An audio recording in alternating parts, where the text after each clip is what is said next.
Hey there guys, what's going on? Talking Flicks here, and look, less annoying bottom thing, because it's smaller and it'll go away quicker, I think. And there will be mini-me joining me on this trip through this 5th MCU review. And this is Evan, that's me. Next mini-me, yep, Talking Flicks, yes, the channel. And we are reviewing the 5th MCU movie. This is the 5th movie I'm reviewing on my channel. And this is Captain America: The First Avenger. Captain America is quite possibly my favorite superhero. He's right there next to Spider-Man. And I love both of them. They're both great. And so yeah, I'm really excited to talk about this film because, you know, I'm a Captain America fanboy, as I pretty much just said.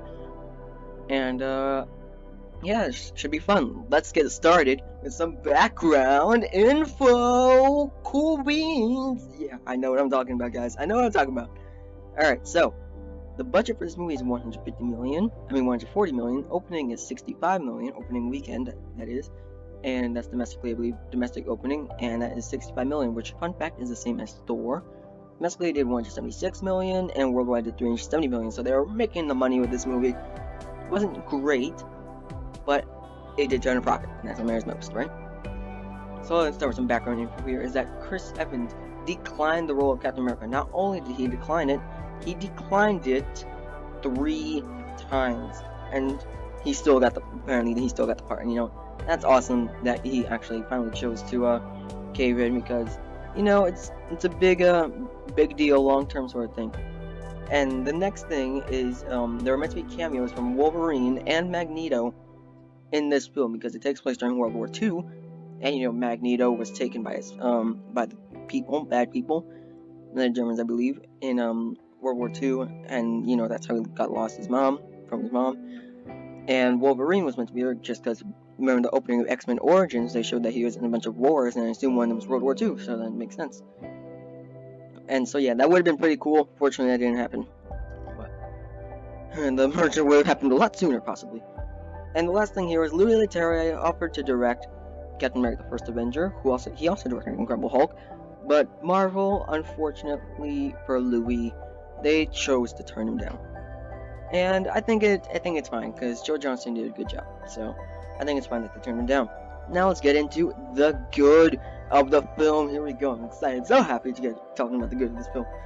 And one quick thing I gotta say, and that is spoilers! Spoilers for Captain America: The First Avenger in this review. So if you have not seen Captain America: The First Avenger, do not watch this review. I repeat, do not watch this review if you have not seen Captain America: The First Avenger, unless you don't care about spoilers, then proceed. So yeah, this is a spoiler review, to be clear. And let's start off with some good stuff here. And the first thing is Chris Evans. He is so good in the role of Captain America. He clearly treated it with respect, and he was perfect. And also, I just love the character of Steve Rogers. He was so good in this movie. I do like Steve Rogers more in future movies, don't get me wrong, but I still thought he was great in this film. Oh geez, voice correct. And yeah, really good character in this film. Such a likable character. You know, he's that guy you want to follow into a war.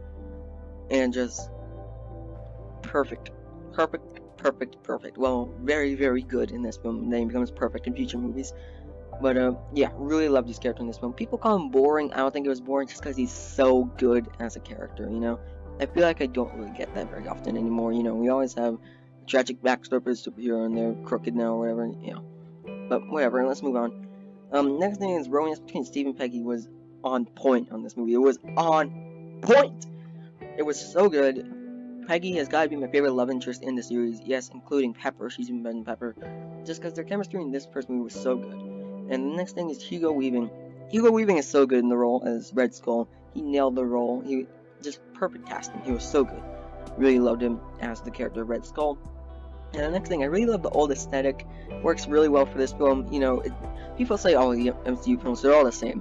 This one, that definitely doesn't fall. It doesn't fall in with this film because, you know, it's not the same. It takes place in older times. Makes sense. There you go. Old, different look. And you know, they built the aesthetic very well. Just much respect for the people that did that. And the fifth thing is the origin. The origin of Steve Rogers is so good. Love it. And that's because, you know, he's such a good guy, and I just love that about his character. And yeah, can I just go into the top left corner? Good less. There you go. And yeah, Captain America's origin, just loved it so much. Just loved seeing him grow into Captain America and seeing him save the troops from the camp and everything. Just love his origin story. If the rest of the film was as good as that first hour with his origin, this would probably be a top 5 favorite MCU film for me. It would probably be that good, but unfortunately, can't quite get there because I do have a few issues with it. But that origin was perfect. It was perfect. And the sixth thing here is Stanley Tucci. I don't remember the character's name, but it's probably something hard to pronounce. And his character was so good, honestly. He's pretty much the Yinsen of this movie. Yinsen was so good in Iron Man. This is pretty much Captain America's Yinsen. And I love that he chose Captain America not for his strength, or chose Steve, but because he is a good man. That conversation they have in the military base was so good. Love it. Just love it so much. And especially, another great thing about this movie that I didn't put him here is how well Endgame pays off this movie and just makes this movie that much better. Just seriously. And the next thing here is the ending, the final thing. The ending is beautiful to this film. Well, it's incredibly depressing, but it's great. It's depressing in all the perfect ways. And you're just left there crying like SpongeBob here. It's incredibly depressing. And that's pretty much how you feel whenever you watch the ending of this film. Just Steve not getting to go to dance. It's not like somebody died, some major character died. It's not like that, but he missed the dance. The fact that the director Joe Johnston was able to bring that emotion out of you, and all the performances, just so good. But unfortunately, we do have some bad to talk about.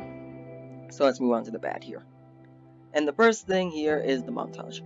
Listen, I like a montage as much as the next guy, but the montage here does not work, and here's why. The movie was setting up to World War II. Captain America fighting in World War II, that's what the movie was setting up to. And it didn't really pay off, because it was pretty much all solved in the montage, and then the final battle with Red Skull. That's it. It felt like this could have very easily been 2 movies, but they needed to rush to get to the Avengers, and they couldn't do that. It felt like the first movie could have been Steve's origins and a bit of World War II, and the second movie could have been World War II. Fortunately, they couldn't do that. But it's fine, honestly. I'm fine with it. And if they had to sacrifice that to get the Avengers, it's fine. Second thing is Red Skull. Overall, as a character, he is not a good character.